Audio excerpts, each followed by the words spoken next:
Hello NCAC sports fans and welcome back to another episode of The Rundown. On this week's show we'll highlight a pair of impressive individual and team performances on the gridiron, a historic week for the Wooster men's golf team, and a perfect week between the lines for the Ohio Wesleyan field hockey squad. In NCAC football action last Saturday, a pair of games stood out across the league. First, Allegheny dispatched of Hiram 57-40 at home in the Gators' highest single-game scoring output since 1999.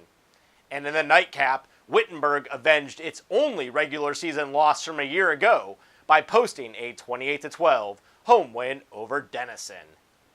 Subsequently, both of the NCAC Football Player of the Week awards went to players from those winning squads.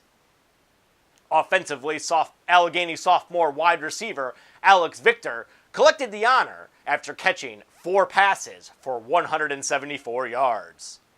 3 of those catches went the distance for the Gators, including this 67-yard connection with Logan Lee early in the second quarter that put the Gators up 22-19.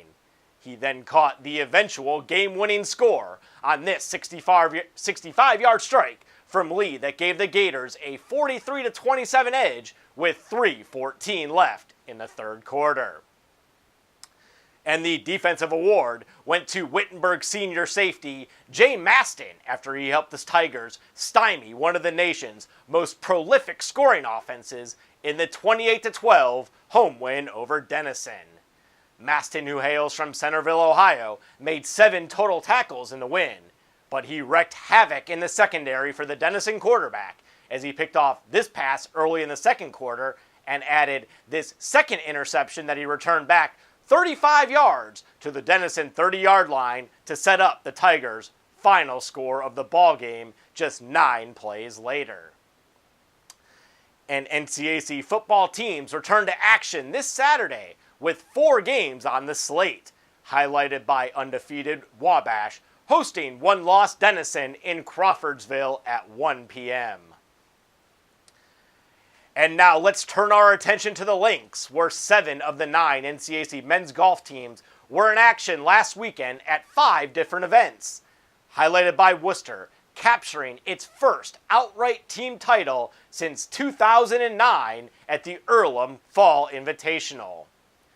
Wooster trailed IU Kokomo by 2 strokes after Saturday's opening round, but the Fighting Scots turned in the low round of the tournament on Sunday with a 3:14 to earn the team title by 7 strokes over Kokomo with a 36-hole score of 635.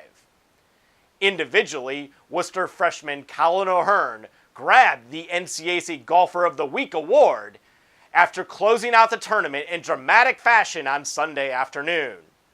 O'Hearn approached the 18th tee box, knowing that he would need an eagle on the par 5, 585-yard closing hole to force a playoff with Kokomo's Tyler Fletcher for the medalist award. The Denison, Minnesota native would do just that and post his eagle before going on to card a birdie on the opening playoff hole, which earned him the medalist award with a 2-day score of 155. NCAC men's golf teams will be idle this weekend.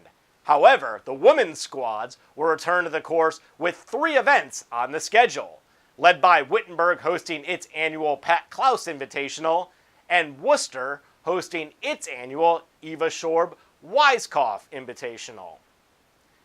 And we close out this week's show by heading down to Delaware, Ohio, where the OWU field hockey team posted a perfect 3-0 record last week at home, highlighted by a 3-0 NCAC win over Oberlin on Tuesday. Leading the charge for the Bishops on the week was junior forward Alexa Roberts, who accounted for 4 of OWU's 8 goals. Roberts, who was named the NCAC Field Hockey Player of the Week for her efforts, opened the week with a pair of goals in the league win over Oberlin before adding single tallies in the 2-0 win over Sewanee and the 3-1 victory over Transylvania. And NCAC field hockey teams continue action this week with 8 league games on the slate, led by OWU hosting Wittenberg on Wednesday and Denison traveling to DePaul on Saturday. And as always, NCAC sports fans, for up-to-date news, stats, and standings from around the North Coast Athletic Conference, you can visit our website at www.northcoast.org. Also, be sure to follow us on Twitter at NCAC, as well as like us on Facebook. Well, that puts a wrap on this week's show, but be sure to join us again next time for another edition of The Rundown.